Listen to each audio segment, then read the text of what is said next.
Railway का निज़ाम जब पाकिस्तान बना था, पाकिस्तान और इंडिया अलग-अलग हुए थे, आपको पता ही होगा, कॉमन सेंस वाली बात है, उन्हें भी यही ट्रेनें मिली थी, हमें भी यही ट्रेनें मिली। आज वो कश्मीर में दुनिया का सबसे ऊंचा रेलवे ब्रिज बना चुके हैं। आपको लगता है पाकिस्तान में भी रेलवे में ऐसी डेवलपमेंट हो रही है, ऐसा काम हो रहा है? उनको बंदे अच्छे मिले थे, चलाने वाले अच्छे मिले थे। ये नहीं थे कि यार आज इधर से चलते हैं। अजीत डोवाल के मुंह से हम लोगों ने अक्सर ही ऑफेंसिव डिफेंस की बात तो सुनी है। जो 5th जनरेशन वॉरफेयर का मामला है, इसके अंदर पाकिस्तानियों को ही पाकिस्तानियों के खिलाफ खड़े करना और जो ट्रेंड्स बनते हैं उनको मजीद तकवीयत देना, जो डिवीजन क्रिएट करने वाले ट्रेंड्स है। ये वजह है कि उधर वाले जो है ना, बेशक हम उनको गैर मुस्लिम कहते हैं, ठीक है, इधर मुसलमान है लेकिन काम के मुसलमान हैं, सिर्फ नाम के या काम के? नाम के। जो भारत 75 साल में नहीं कर सका, वो हम अपनी गलतियों की वजह से भी, जहां पर वो अवाम को और फौज को आपस में दूर करते हैं, फौज को कमजोर करते हैं और फिर अपनी मर्जी मुसलत करते हैं। जैसे इंडिया ने जम्मू एंड कश्मीर में एक रेलवे ब्रिज बनाया है जो कि सतह समंदर से 560 मीटर ऊंचा है और वर्ल्ड हाईएस्ट ब्रिज है रेलवे का। अगर बात की जाए ट्रेन की और ट्रेन के सिस्टम की, रेलवे सिस्टम की, तो पार्टीशन के वक्त पाकिस्तान को और इंडिया को ये जो ट्रेन मेरे अकब में आप देख रहे हैं, यही ट्रेनों का बंटवारा हुआ था। कुछ ट्रेनें पाकिस्तान को मिली, कुछ ट्रेनें इंडिया वालों को मिली। कि आपको भी और आपको भी कि इंडिया में जो रेलवे सिस्टम है, उन्होंने जम्मू एंड कश्मीर की अगर बात की जाए, खासतौर पर दुनिया का ऊंचा तरीन रेलवे ब्रिज बनाया है, जिधर से ट्रेन गुजरेगी, ऊंचा तरीन, ठीक है। जबकि पार्टीशन के वक्त उन्हें भी यही ट्रेनें मिली थी, हमें भी यही ट्रेनें मिली थी। तो वो इतनी डेवलपमेंट करके हम यहाँ पर मतलब रेलवे के हवाले से बात करें तो हम क्या वजह समझते हैं? ये वजह है कि उधर वाले जो है ना, बेशक हम उनको गैर मुस्लिम कहते हैं, ठीक है, इधर मुसलमान है लेकिन काम के मुसलमान हैं, सिर्फ नाम के या काम के? नाम के। तो क्या वजह है आखिर, मतलब यही ट्रेनें ये जो पीछे नजर आ रही हैं, यही उन्हें मिली थी कि उन्हें कोई अच्छी वाली मिल गई थी? उनको बंदे अच्छे मिले थे, चलाने वाले अच्छे मिले थे।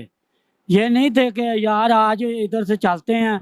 एक बंदा मजबूरी, अब मैं आज जैसे फोतकी पे जा रहा हूँ, अभी ट्रेन आधा घंटा लेट हो जाती है, मैं आधी रात को अगर पहुँचता हूँ, मेरे लिए कितना मसला होगा। और इंडिया का जो रेलवे का निज़ाम है, कुछ सुना है आपने उसके बारे में? बेहतर है, बेहतर है। वो इसलिए बेहतर है कि उनके इधर तो करना, जैसे हम कपड़े बदलते हैं ना 3 टाइम, वो 3 टाइम इधर हुक्मरान बदले जाते हैं। इंडिया जो है वो जो भी है अपने मुल्क के साथ वो सच्चे हैं, वो अच्छे लोग हैं।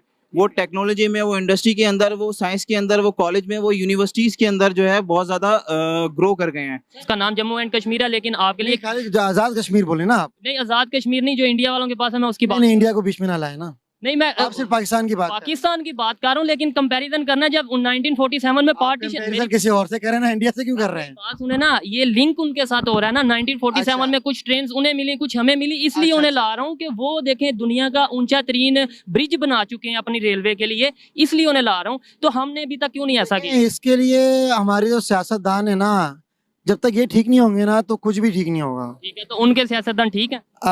किसी के भी ठीक नहीं है। फिर उन्होंने कैसे बना?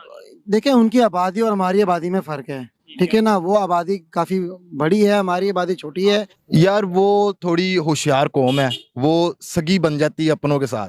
ये अपने ही बात है ना, सका अपने इधर अपने सके नहीं बनते, समझ रहे हो। और जहां तक बात डेवलपमेंट की है, उससे पहले आप सिक्योरिटी की देखो।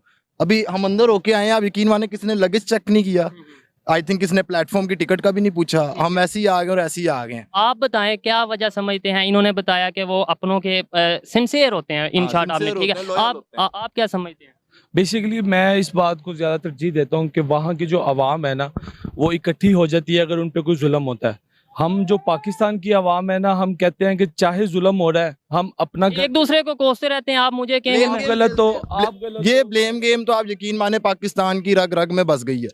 क्या आपने उसको ब्लेम कर दिया, आपने उसको ब्लेम कर दिया। इवन अब तो हमारी हुकूमत भी अगर जाती है, हमारे जो सरबराह हैं उनकी, तो वो कहते हैं अमेरिका ने हुकूमत भेज दी, वो कहते हैं जी इंडिया ने हुकूमत भेज दी, कि कोई कहता है बैरूनी साजिश है। मतलब कोई भी आज तक कभी आपने सुना हो कि किसी ने कहा हो कि मेरी गलती की वजह से ये नुकसान हुआ? नहीं, गलती तो कोई एक्सेप्ट नहीं करता, करनी चाहिए, बड़ा वही होता है जो गलती एक्सेप्ट। हमारा ऐसा मुल्क है वाहिद, आप देखिए मैं बाहर भी रह के आया हूँ, बाहर की कंट्री में। बाहर की कंट्री में बेसिकली जो अवाम है ना, उनका आपस में इतना प्यारा रिलेशन होता है कि किसी पे कोई चोट आती है ना, यहाँ पे ह्यूमन जोन्स है ना, ये इंसान है, यहाँ पे पाकिस्तान में ये इंसान नहीं है। आप बाहर जाएं, आपको इंसानियत का पता लगेगा कि इंसानियत है क्या, इंसान को अशरफुल मखलूकात क्यों बनाया।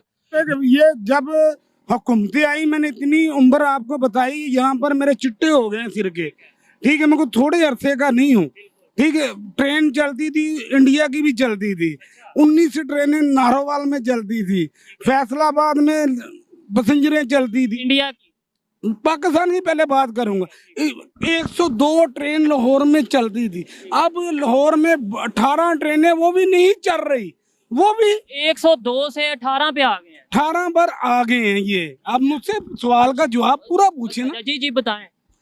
ये एक ट्रेन चले ना तो पूरे अमले का खर्चा निकलता है। हमारी जो है ना चोर बाजारी वो खत्म हो गई थी हमारी क्या ट्रेन से। वजह है, वो इतना डेवलप क्यों कर गए? आप तो कब से इधर काम कर रहे हैं, वजह मैं आपको बताया है ना, जब चोर बाजारी जिसको वजीर बनाया जाता है वो तो जब वो होता है यार ये बोगियां भी बेच दो, ये इंजन भी साड़ दो, ये पट्टी में डाल दो, पटरियां भी उठा दो। कई जगह से मैं जानता हूँ पर्सनली जिधर से पटरियां ही मौजूद नहीं है। उनके लिए कौन, मैं उनको हाथकड़ी लगाऊंगा? वो तो उल्टा मुझे कह रहे हैं बयान किए तो इसको पकड़ लो।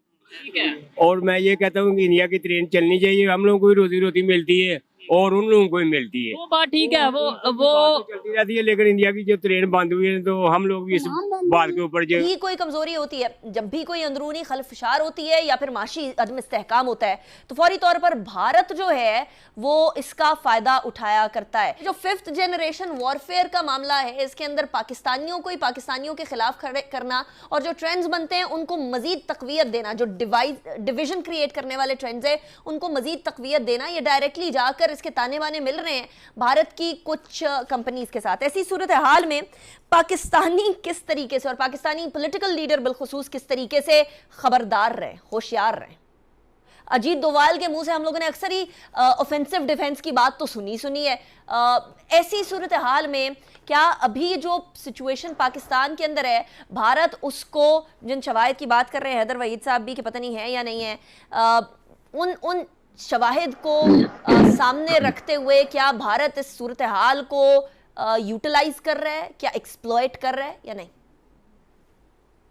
अनिका, इस वक्त बिल्कुल राइट सिचुएशन है for 5th generation war, the way you said, कि जब पॉलिटिकल इंस्टेबिलिटी हो, इकोनॉमिक इंस्टेबिलिटी हो, पॉलिटिशियन अपने पॉलिटिक्स में लगे हों और उनको बिल्कुल पाकिस्तान की मुल्क की परवाह ना हो, मुल्क के हालात की परवाह ना हो, उसके self interest, business interest, political interest above all हो, इस सूरत में 5th जनरेशन वॉर बहुत कामयाब होती है और होती नजर भी आ रही है।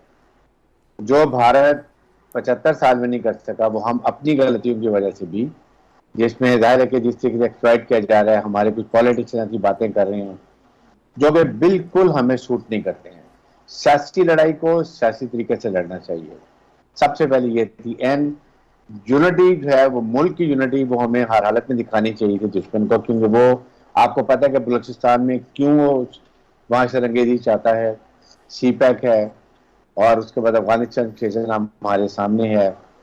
नंबर 2 बात यह है कि वो पाकिस्तान में आपके सामने अभी बलूचिस्तान में क्या कुछ हो रहा है, पाकिस्तान में आपके सामने लाहौर के धमाके, फिर stock exchange, Chinese embassy, Karachi university, these are all part of 5th generation war, जहां पर वो अवाम को और फौज को आपस में दूर करते हैं, फौज को कमजोर करते हैं और फिर अपने मर्जी मुसलत करते हैं, जैसे इराक में, लीबिया में, सीरिया में, यमन में, अफगानिस्तान में, what all we have seen, what is all happening.